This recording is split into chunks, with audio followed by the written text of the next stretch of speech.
You ask Tiger to calculate. This deals with finding the midpoint between 2 points. The midpoint between the 2 points is 21, negative 17.5. Let's solve it step by step.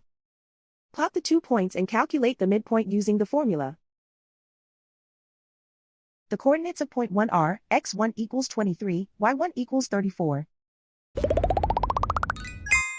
The coordinates of point 2 are x2 equals 19, y2 equals negative 69. PM represents the midpoint of the 2 points.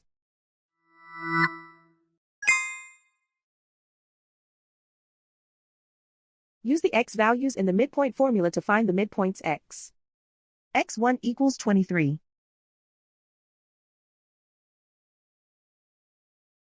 x2 equals 19.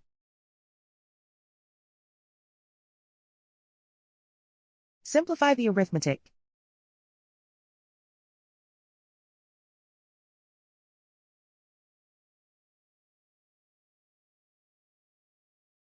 Use the y values in the midpoint formula to find the midpoints y. y1 equals 34.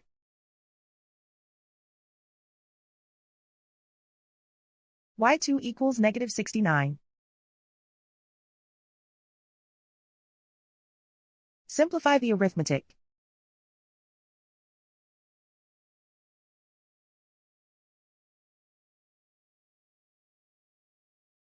And so, the midpoint is 21, negative 17.5.